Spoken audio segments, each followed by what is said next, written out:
শীতের এক হিমশীতল রাত, চারিদিকে কুয়াশাচ্ছন্ন, বাদুড়গুলো উড়ে বেড়াচ্ছে, চারিদিকের কোলাহল শান্ত।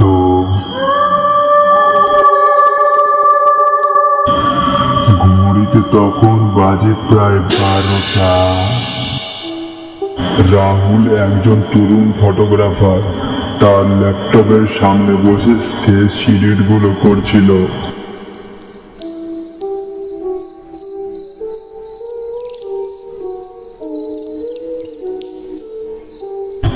সে তার শৈশবের বন্ধু অরুণিমা আর সুদীপের সাথে পুরনো বাড়ি নিয়ে ডকুমেন্টারি বানাচ্ছিল।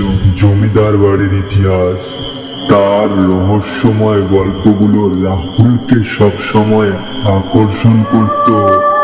কিন্তু এই গল্পগুলোর মধ্যে সবচেয়ে কুখ্যাত ছিল নিশীথের অভিশাপ, যার অনুযায়ী জমিদার বাড়ির শেষ উত্তরাধিকারী অভয়চন্দ্র তার প্রেমিকাকে অমাবস্যার রাতে খুন করে নিজে আত্মহত্যা করার পর থেকে এই বাড়িতে কোনো যুগল রাত কাটালেই তাদের জীবনে নেমে আসে ঘোর অমঙ্গল।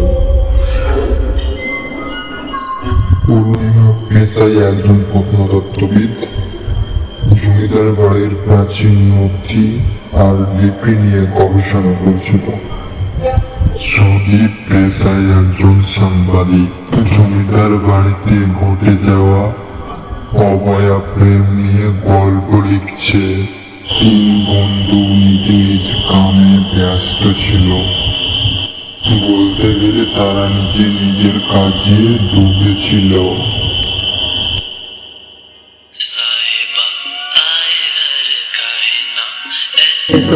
হ্যাঁ বল অরুণিমা, কিছু বলছিলিস? তোর খবর কি? ভালো তো? রাহুল, তুই কি এখন রাতে কাজ করছিস? ঘুমিয়ে যাবো রে, একটু টাইম লাগবে, আর একটু কাজ বাকি। যেতে হবে পুরনো জমিদার বাড়ি, তাই না?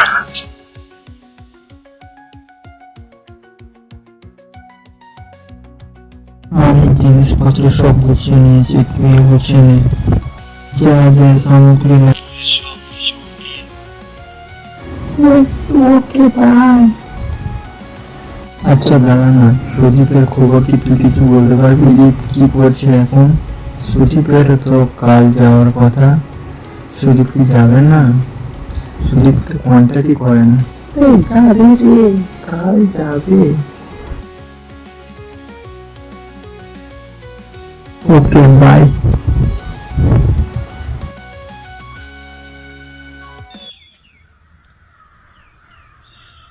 পরের দিন তিন বন্ধু মিলে জমিদার বাড়ির উদ্দেশ্যে রওনা দিলেন। ভাঙাচোরা রাস্তা, দুপাশে গাছগাছড়া রয়েছে, মাথার উপর মেঘলা আকাশ অদ্ভুত নিস্তব্ধতা তৈরি করেছে। বিকেলে তারা জমিদার বাড়ি পৌঁছে গেল। দূর থেকে জমিদার বাড়িকে দেখতে একটা ভয়ঙ্কর ভূতের ঘরের মতো লাগছিল। দেখে রাহুলের বুকটা ধকধকিয়ে কেঁপে উঠল। পরিত্যক্ত বাড়িটা যেন গভীর এক রহস্য নিয়ে দাঁড়িয়ে আছে।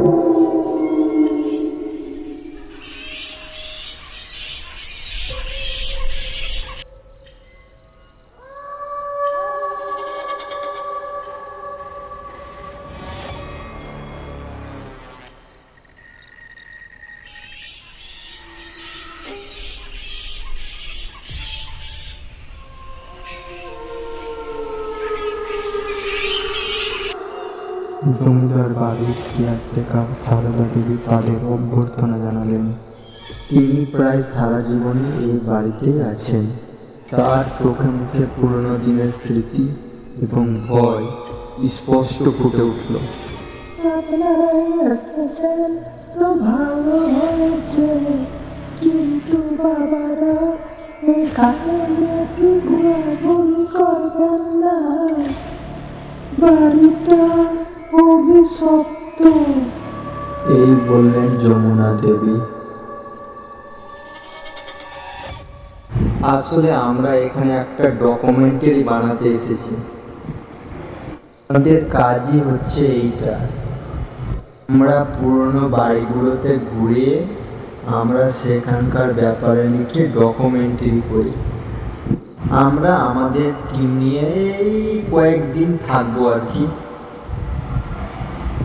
2-1 দিনে আমাদের কাজটা হয়ে যাবে। এদিকে রাত ঘনিয়ে এসেছে। আকাশে স্পষ্ট চাঁদ দেখা যাচ্ছে। চারিদিকে কুয়াশা রয়েছে। দেখে যেন ভুতুড়ে পরিবেশকেও হার মানাবে এইরকম মনে হচ্ছে। এদিকে অরুণিমা আর রাহুল রাতে ঘুরে ঘুরে এদিক ওদিক দেখতে লাগলো। অরুণিমা এক সাইডে বসে রয়েছে আর রাহুল কি যেন সব দিক দেখে ভাবছে। রাতে এদিকে সব বন্ধু মিলে গল্প শুরু করেছে। গল্পের আড্ডা আর কি। বিকেলবেলা আসার পথে বুড়িমার সঙ্গে কি কি কথাবার্তা হয়েছিল তা নিয়ে তারা হাসাহাসি করছিল। বুঝলি অরুণিমা, এইরকম পুরনো বাড়িতে কেয়ারটেকাররা এরকম ভয়ের কথা বলবেই আর কি। তাজা বলেছিস রাহুল। এরই মধ্যে ঘরের সব আলো বন্ধ হয়ে গেল। কি বাড়ির বাইরে একটা ছায়া মূর্তি। রাহুল তার সামনে আসতেই ভয়ে অজ্ঞান হয়ে পড়ে গেল। অরুণিমা তাড়াতাড়ি করে পিছন থেকে এসে ছায়ামূর্তির সঙ্গে কথা বলতে লাগলো।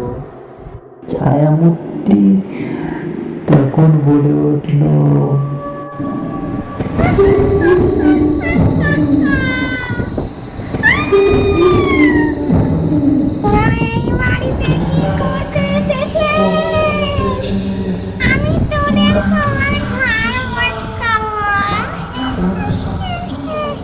তোরা কি জানিস না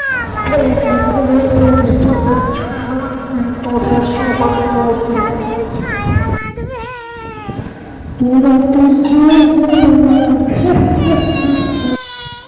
পূর্ণিমা এসে বাড়ির কেয়ারটেকারকে সব কিছু খোলামেলা ভাবে বলল। ঠাম্মা ঠাম্মা, ও আমাদের ছাড়বে না। তুমি কোনো একটা উপায় বলো ঠাম্মা, আমারও শেষ। তুমি কিছু রাস্তা দেখাও। তোমাদের তো বললাম আমি, তোমাদের সাবধানে থাকতে বললাম, তবুও তোমরা সাবধানে থাকলে না। এবার তোমাদের গায়েও অভিশাপের ছায়া লাগবে। তোমরা কেউ বাঁচবে না। আমার কাছে একটা উপায় আছে। চলো সাধু বাবার কাছ থেকে একবার ঘুরে আসি। সকাল হতে না হতেই অভিশাপের হাত থেকে বাঁচার জন্য, সাধু বাবাকে দেখার জন্য তারা পথ বেয়ে হাঁটতে শুরু করলো। সাধু বাবার গুহায় অসংখ্য মোমবাতি জ্বলে আছে। এদিকে সাধু বাবা হাওয়ায় উড়ে তপস্যা করছে, মন্ত্র জপ চলছে। অরুণিমা এসে বাবাকে বলল, বাবা, রক্ষা করো, আমাদের আর কোনো পথ নেই, আপনি ছাড়া। আমাদের ছায়ামূর্তি ছাড়বে না। সাধু বাবা মন্ত্র আওড়াতে লাগলো।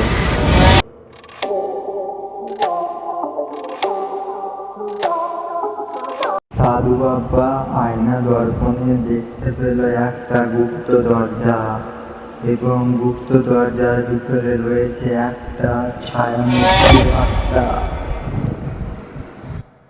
এই তোদের বলছি যা, ওই গুপ্ত দরজায় যাবি তোরা। গুপ্ত দরজায় গিয়ে ওখান দিয়ে ঢুকবি তোরা।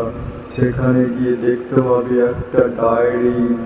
সেই ডায়েরিটা ভূতকে পড়তে দিবি, তাহলেই তোরা মুক্তি পেয়ে যাবি। তোদের হাত দিয়ে ওই ছায়া মূর্তিটাকে মুক্তি দিতে হবে, নয়তো প্রেতাত্মা তোদের কাউকে ছাড়বে না। এই শোন তো, আমি সাধু বাবার কাছ থেকে এলাম।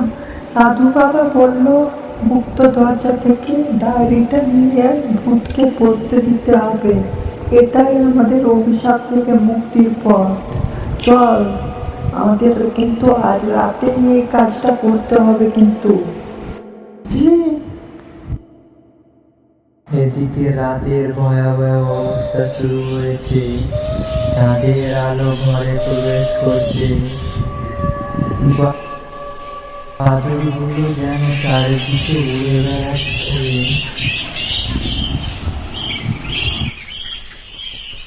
চারিদিকে কুয়াশাচ্ছন্ন ভূতের পরিবেশ তৈরি হয়েছে।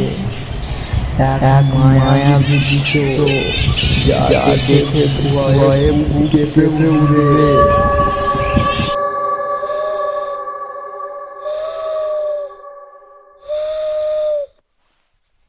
রাহুল, সুদীপ, পূর্ণিমা এদিকে গুপ্ত দরজা আবিষ্কার করে ফেলেছে। তাদের গা ছমছম উঠেছে গুপ্ত দরজাকে দেখে।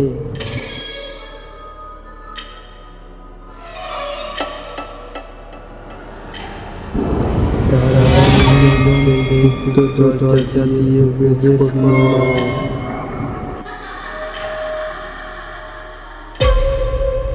রাহুল ক্যামেরা নিয়ে এদিক ওদিক ছোটাছুটি করতে শুরু করল। দেখতে চাইলো কোনো কিছু পাওয়া যায় না, ক্যামেরার আত্মা বন্ধু হয় কি না। এদিকে অরুণিমা সুদীপকে বলতে লাগলো,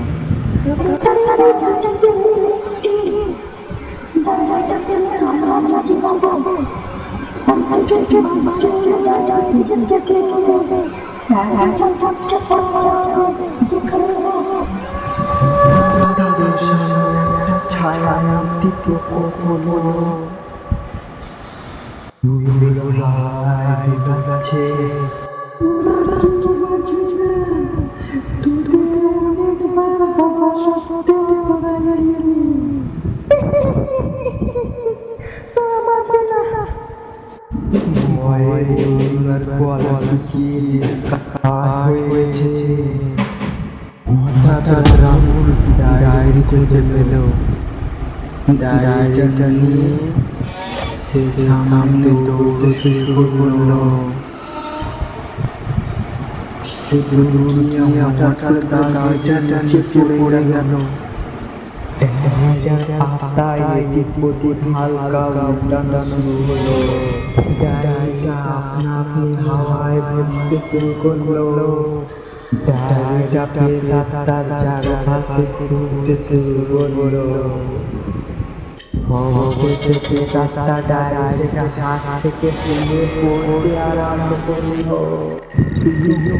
আমি অভয় চন্দ্র বলছি, আমাকে তোমার সাথে ফিরিয়ে দেবে না, তাই বাবা তোমাকে হত্যা করার চেষ্টা করবে। এই চিঠিটা তুমি পেলে সতর্ক হয়ে যেও। আমি কেবল তোমাকে ভালোবাসি আর তোমাকে ভালোবাসবো, তাই আমি নিজেকে হত্যা করে নিচ্ছি, আমাকে ক্ষমা করে দিও। করার পর প্রেতাত্মা কান্না শুরু করলো। টেলিভিশনের ওর দ্বারা না, এখন আর সেই আগের ভয়াবহভাবে নেই।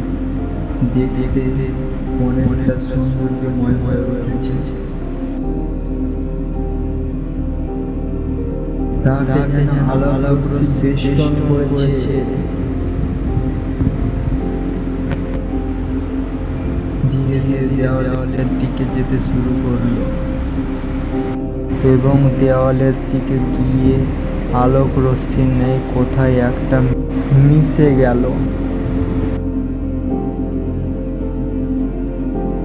বাইরে তখন ভোর হয়ে এসেছে। তারা অনেক আনন্দিত ছিল, কারণ তারা শুধু অভিশাপই ভাঙেনি, তারা দুটো ভালোবাসার আত্মাকে অভিশাপ থেকে মুক্ত করেছে। তারা ভাবলো এটা নিয়ে গল্প লিখবে আর টাইটেল দিবে ভালোবাসার জয়। তারা নিজের বাড়ির দিকে রওনা হলো। তাদের মনে ছিল শান্তি আর আনন্দ। Like, subscribe, hit the bell icon.